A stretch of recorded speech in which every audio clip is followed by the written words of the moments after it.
காவேரி பயங்கர சந்தோஷமா இருக்காங்க. அப்ப பாட்டி சொல்றாங்க, "எனக்கு காலெல்லாம் வலிக்குது. என்னை ஏன் தான் அங்க கூட்டிட்டு போனீங்களோ தெரியல." அப்படின்னு சொல்லிட்டு இருக்காங்க.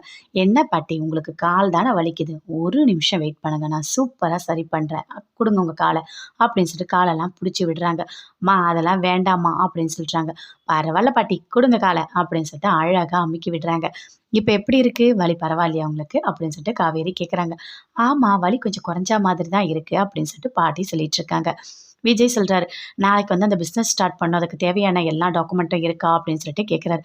"பா, எல்லா சொத்தும் நான் குடுத்துர்றேன். நீயே பார்த்துக்கோ. நாளைக்கு நான் எல்லாமே பண்ணிடுறேன்ப்பா." அப்படின்னு சொல்லிட்டு தாத்தா சொல்றாரு. "இல்ல தாத்தா, அதுக்காக சொல்லல. பிசினஸ் ஸ்டார்ட் பண்ணணும்ல. இன்வெஸ்ட் பண்ணவங்க எல்லாருமே கேட்டுட்டே இருக்காங்க." அப்படின்னு சொல்லிட்டு விஜய் சொல்றாரு. "சரிப்பா, எல்லாம் நாளைக்கு பண்ணிடலாம். எங்களுக்கும் ஒரு மாரி கஷ்டமா இருக்கு. சரி, எப்ப பார்த்தாலும் வேலை, வேலை, வேலைன்னு போற. எங்களுக்கு ஒரு பேரனோ, இல்ல பேத்தியோ பெத்து குடுத்துட்டா, நாங்க வச்சுட்டு வளர்த்துப்போம்ல." அப்படின்னு சொல்லிட்டு பாட்டி சொல்றாங்க. அத கேட்டோனே விஜய் பயங்கரமா ஷாக் ஆகுறாரு. காவேரி கால் அமுக்குறதையே நிறுத்திட்டாங்க. "நீ ஏன் கால் அமுக்குறத நிறுத்திட்ட? நீ செய்." அப்படின்னு சொல்லிட்டு பாட்டி சொல்றாங்க. விஜய் எதுவுமே பேசல. "ஆமா விஜய், நீங்க 2 பேரும் ஏதாவது ஒரு குழந்தைய பெத்து குடுத்துட்டீங்கன்னா, நாங்க நல்லா இருக்கும்போதே வளர்த்து விட்டுருவோம்." அப்படின்னு தாத்தா சொல்றாரு. அப்ப விஜய் எதுவுமே பேசல. அமைதியா இருக்காரு. "அதெல்லாம் இப்ப எதுக்கு தாத்தா? கொஞ்ச நாள் ஆகட்டும்." அப்படின்னு சொல்றாரு. "ஏன்பா அப்படி பேசிட்டு இருக்க?" அப்படின்னு சொல்லிட்டு பாட்டி சொல்லிட்டு இருக்காங்க. "என்ன காவேரி நீ சொல்லு." அப்படின்னு தாத்தா கேட்குறாரு. "இல்ல தாத்தா, 1 வருஷம் போகட்டும்." அப்படின்னு சொல்றாங்க. "என்ன 1 வருஷம் போகட்டும்னு சொல்ற?" அப்படின்னு சொல்லிட்டு பாட்டி சொல்றாங்க. "சரி விடுங்க, அதெல்லாம் அப்புறம் பார்த்துக்கலாம்." அப்படின்னு சொல்லிட்டு விஜய் அங்கருந்து எழுந்து போயிட்டாரு. கங்கா பயங்கர கோவமா வராங்க. வீட்ல இருக்க எல்லாருமே பார்த்துட்ருக்காங்க. "என்ன அக்கா ஒரு மாதிரி கோவமா இருக்காங்க?" அப்படின்னு சொல்லிட்டு அவங்க தங்கச்சி கேட்குறாங்க. குமரன் எதுவுமே பேசல. "என்ன எப்படி பண்ணீங்க? நல்லா இருந்ததா?" அப்படின்னு சொல்லிட்டு கேட்குறாங்க. அப்போ, "இல்ல எனக்கு வேலை இருக்கு. நான் உள்ள போய் துணி துவைக்கிறேன்." அப்படின்னு சொல்லிட்டு கங்கா போறாங்க. "என்னடி இப்பதான் வந்திருக்க. அதுக்குள்ள போய் துணி துவைக்கிற? கொஞ்சம் ரெஸ்ட் எடுடி." அப்படின்னு சொல்லிட்டு பாட்டி சொல்றாங்க. "பாட்டி ஆல்ரெடி நான் ரெஸ்ட் எடுத்துட்டு தான் இங்க வந்தேன்." அப்படின்னு சொல்றாங்க. "என்ன ஆச்சுப்பா?" அப்படின்னு சொல்லிட்டு குமரன் கிட்ட கேட்குறாங்க. "இல்ல, நாங்க போட்டியில தோத்துட்டோம். அதனால தான் கங்காவுக்கு பயங்கரமா கோவமா இருக்கு. போட்டியில மட்டும் ஜெயிச்சிருந்தா ஒரு ரூ. 5,00,000 பணம் கிடைச்சிருக்கும். அதனால தான்." அப்படின்னு சொல்லிட்டு குமரன் சொல்றாரு. "அப்படியா மாமா? சரி, செகண்ட் ப்ரைஸாவது வாங்கியிருக்கலாம்ல." அப்படின்னு சொல்லிட்டு கேட்குறாங்க கங்காவோட தங்கச்சி. "இல்ல, இல்ல. அந்த செகண்ட் ப்ரைஸ வந்து காவேரியும், விஜய் 2 பேருமே வாங்கிட்டாங்க." அப்படின்னு சொல்றாரு. "அப்படியா?" அப்படின்னு சொல்லிட்டு பாட்டி பயங்கரமா சந்தோஷப்படுறாங்க. "அதனால தான் ரொம்ப கோவமா இருக்கா?" அப்படின்னு சொல்லிட்டு. "சரி போப்பா." அப்படின்னு சொல்லிட்டு அங்கேருந்து போறாரு குமரன். அப்படியே வராரு. காயெல்லாம் வாங்கிட்டு வராரு. "இந்தாங்க பாட்டி, நீங்க வெத்தல கேட்டீங்களே." அப்படின்னு சொல்லிட்டு குடுக்குறாரு. "வெத்தலையா? இந்த ஊர் வெத்தல பாருப்பா, எப்படி காஞ்சு போயிருக்கு. எல்லாம் ஃப்ரிட்ஜில வச்சு தராங்க. நம்ம ஊர்ல எல்லாம் ஃப்ரெஷ்ஷா கிடைக்கும்." அப்படின்னு பாட்டி சொல்றாங்க. "இல்ல பாட்டி, நம்ம ஊர விட இங்க கூட காயெல்லாம் ஃப்ரெஷ்ஷா தான் கிடைக்குது." அப்படின்னு சொல்லிட்டு வராரு. "இந்தா கங்கா காய்." அப்படின்னு சொல்லிட்டு குடுக்குறாரு. அத அப்படியே மூஞ்ச கூட பார்க்கல. அப்படியே வாங்கி ஓரமா வைக்கிறாங்க.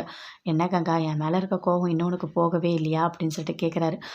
"அதெல்லாம் ஒண்ணும் இல்லங்க. எனக்கு வேலை இருக்கு. இது சின்ன ரூமு. இங்க நீங்க நின்னுட்டு இருந்தா என்னால சமைக்க முடியாது." அப்படின்னு கங்கா சொல்றாங்க. அப்படியே குமரன் ஒரு மாரி ஃபீல் பண்ணி பார்த்துட்டே வெளிய போறாரு. இதெல்லாம் பாட்டி பார்த்துட்ருக்காங்க.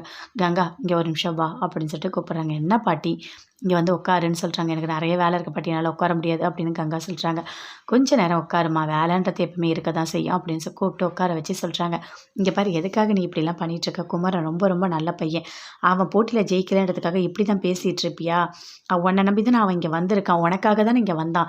உனக்கு நிச்சயதார்த்தம் நடக்கும்போதே உங்க அப்பா இறந்துட்டாரு. அவன் இன்னொரு மாப்பிள்ளைய நீ கல்யாணம் பண்ணியிருந்தா, இந்நேரம் எவ்வளோ கஷ்டப்பட்டுருப்ப. அவன் பின்னாடியே நீ போயிருக்கணும். எங்கள்லாம் நீ பார்த்துருக்கவே முடியாது. குமரனா இருக்கிறதுனால தான் இங்க வந்திருக்கான். உன் தங்கச்சியோட ஆப்ரேஷனுக்கு அவன் எதுக்கு வரணும்? ஆனா வந்திருக்கான். அவன் உன் கூட சேர்ந்து உழைக்கிறான். உனக்காகவே இங்க இருக்கிறான். நல்லா தெரிஞ்சுக்கோ. குமரன் ரொம்ப ரொம்ப நல்ல பையன். அவன வந்து இந்த மாரிலாம் பேசாத. விட்டு குடுத்து போகாத. ஒருத்தவங்க அப்படியே கொட்டிட்டே இருந்தா குனிஞ்சிட்டே இருக்காங்கன்னு நெனைக்காத. அவங்க எழுந்தாங்கன்னா நீ தாங்க மாட்ட. புருஷன்றவன் பொண்டாட்டி மேல பாசத்த வைக்கிறான். நான் அவன வந்து ஒரு களிமண் மாதிரி, அவன நமக்கு தேவையான மாதிரி நாம தான் செதுக்கி எடுத்துக்கணும். இன்னொரு வாட்டி குமரன மனசு கஷ்டப்படுற மாரி பேசாத." அப்படின்னு பாட்டி சொல்றாங்க. இதெல்லாம் கேட்டுட்டு கங்கா போறாங்க. அழகா பணத்த எல்லாத்தையுமே எண்ணிட்டு இருக்காங்க. "என்ன என்ன பண்ணிட்டு இருக்க?" அப்படின்னு சொல்லிட்டு விஜய் வந்து கேட்குறாரு. "இல்ல, நான் பணத்தெல்லாம் எண்ணிட்டு இருக்கேன்." அப்படின்னு காவேரி சொல்றாங்க. உங்களுக்கு ஏதாவது ஷேர் வேணுமா?" "எனக்கா? இந்த பணமா? எனக்கு வேண்டாம். என்ட்ட நெறைய பணம் இருக்கு." அப்படின்னு சொல்லிட்டு விஜய் சொல்றாரு. "சரி, சரி. நீங்க தான் பணக்காரங்கள்ல." அப்படின்னு காவேரி சொல்றாங்க. "ஆமா, என்ன தாத்தா கிட்ட சந்தோஷமா இருக்க? பாட்டிக்கு கால் அமுக்கி விடுற, அவங்க குழந்தை பெத்துக்க சொல்றாங்க, உடனே சரின்ற, என்னதான் நெனச்சிட்டு இருக்க?" அப்படின்னு சொல்லிட்டு விஜய் கேட்குறாரு, "என்னங்க பெத்துக்கிட்டா என்ன? இப்போ கல்யாணம் ஆயிடுச்சு பெத்துக்க வேண்டியது தான்" அப்படின்னு காவேரி சொல்றாங்க. "என்ன பேசிட்டு இருக்க? அப்போ குழந்தை பெத்து இங்கேயே செட்டில் ஆயிடலான்னு பார்க்குறியா?